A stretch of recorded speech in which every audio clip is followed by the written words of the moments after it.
सिवान के पूर्व सांसद मरहूम मोहम्मद यूसुफ साहब की जयंती के मौके पर सिवान सदर अस्पताल में मरीजों के बीच फल का वितरण किया गया। यूसुफ साहब के पोते ने इस मौके पर बताया कि हमारे दादा जो हमेशा से ही अपने जीवन में सिवान के लोगों के लिए समर्पित रहे, सिवान के भलाई के लिए उन्होंने बहुत कुछ किया। ऐसे में हम लोग भी अब उनके नाम पर सिवान में कुछ अलग करने के लिए जल्द ही एक टीम का गठन करेंगे और जनता की सेवा के लिए आगे बढ़कर उनके बताए हुए मार्ग पर चलेंगे। वहीं इस मौके पर फल वितरण के बाद केक भी काटा गया। सुनिए इस दौरान कांग्रेस नेता व यूसुफ साहब के पोते मोहम्मद जमाल ने क्या कुछ कहा। बताइए।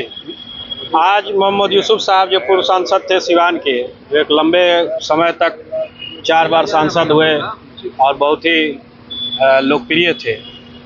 उनका जो है जन्मदिन है, तो हम लोगों ने प्रोग्राम बनाया कि मरीजों में फल बांटकर उनके जन्मदिन को सेलिब्रेट किया जाए। आप उनके वंशज हैं, उनके परिवार के हैं, आगे आप लोगों का क्या रणनीति रहेगा? रणनीति ये है कि देखिए, समाज सेवा से ही वो राजनीति में आए। राजनीति में उनको यहाँ की आवाम ने सांसद बनाया, काफ़ी लंबे टेन्योर तक वो यहाँ के सांसद रहे। तो एक याद करने का माध्यम है और इसी माध्यम से हम लोग समाज सेवा करते रहेंगे। हमारे साथ सभी लोग हैं यहाँ मौजूद जो कांग्रेस के ही वरिष्ठ हैं। सिवान में उनका क्या योगदान था? सिवान को आगे बढ़ाने में क्या क्या डेवलपमेंट किए? उनके टेन्योर में सिवान की बहुत सी तरक्की का काम हुआ, जैसे कि आप पोस्ट ऑफिस है या मेन रोड है या बड़ी लाइन भी तो आपको उन्हीं के टेन्योर में केदारनाथ पांडे की जमीन है, सदर अस्पताल की ज़मीन भी डोनेट कराने में, इसको इनलार्ज कराने में भी बहुत बड़ा योगदान रहा है। तो उनके समय में बहुत सा विकास का काम किया गया है जो कि याद किया जाना चाहिए। आवाम के दिलो ज़हन में जो बात है उसको और उन लोगों के का जो व्यक्तित्व है उस पर रोशनी हम लोगों को डालना और उस रास्ते पे चलना हम लोग।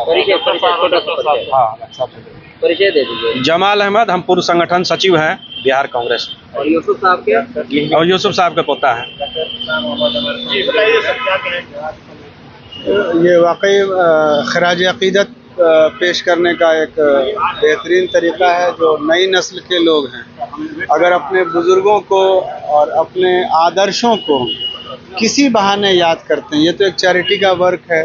और यकीनी तौर से मरीज़ों के दिमाग में भी एक बात कही, हम लोगों ने उनसे कहा भी कि आज यूसुफ साहब का जन्मदिन है और उस जन्मदिन के मौके पर हम लोग आज फल बांट रहे हैं।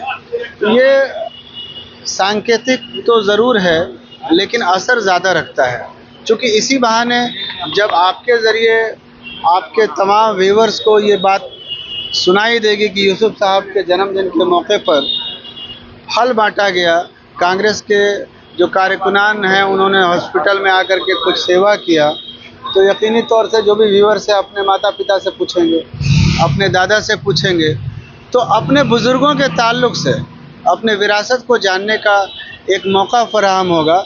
और हमेशा जब आप अपने परंपरा से जुड़ के रहते हैं, विरासत से जुड़ के रहते हैं, तो परंपरा और विरासत से ही जो बौद्धिक विकास है, ये ईंटों का दीवार या ईंटों की इमारत से विकास नहीं होता है। सही विकास किसी भी नस्ल का तब होता है जब उसका बौद्धिक विकास होता है, और बौद्धिक विकास के लिए अपनी विरासत की हिफाजत करना बहुत ज़रूरी है। और हम मुबारकबाद देते हैं जमाल भाई का कि इन्होंने हम लोगों को इस नेक काम के लिए और इस शानदार प्रोग्राम के लिए और उस शानदार हस्ती के लिए जो कि जिनको कि इंदिरा जी भी चचा कहा करती थी। इंदिरा जी कांग्रेस की आला कमान उस वक्त की बड़ी नेता होती थी, बावजूद वो उनको चचा कहा करती थी। इस तरह की मतलब आप कह सकते हैं फलकबोज शख्सियत यूसुफ साहब थे। एक आसमानी शख्स, आसमान के लेवल तक उनकी शख्सियत थी।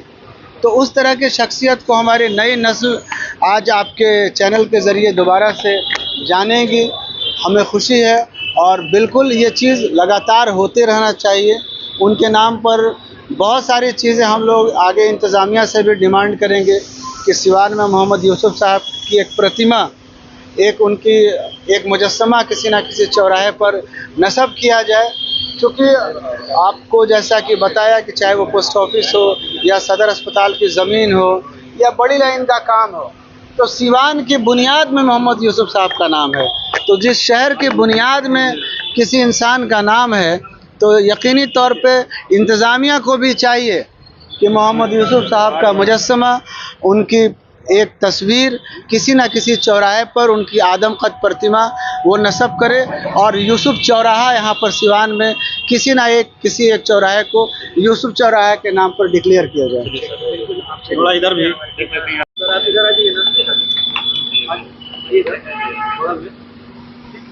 यहाँ ये ना कॉलेज के बगल में ये ठीक तो है ये जमाल भाई का नाम जरूरी है। बताया जाए आज सदर अस्पताल में मरीजों को हमारे अभिभावक और पूर्व सांसद मरहूम हैं मोहम्मद यूसुफ साहब, दरबार परिवार के हैं। उनका आज जन्मदिन है। वो बिहार के ही नहीं हिंदुस्तान के नामचीन लीडरों में से एक थे और 4-5 बार सिवान से सांसद भी बने और मृत्यु काल तक वो पद पर बने रहे। चुनाव कभी उन्होंने हारा नहीं। उनकी जन्मदिन है और उनके पोता हैं जमाल अहमद साहब। तो हम लोग मिलजुल कर, डॉक्टर एस शाम हैं, सरवर इमाम हैं, मिलजुल कर आज हम लोग आमिर हैं, उन्हीं के फैमिली के हैं। आज हम लोगों ने फल वितरण किया मरीजों के पक्ष में, मरीजों के लिए। लेकिन एक दिमाग में कल्पना है कि एक चैरिटी बनाएंगे उनके लिए और हर साल कम से कम 100-200 गरीब लोगों का अपग्रेडेशन का, उनके जीवन को बेहतर बनाने की कोशिश हम लोग करेंगे।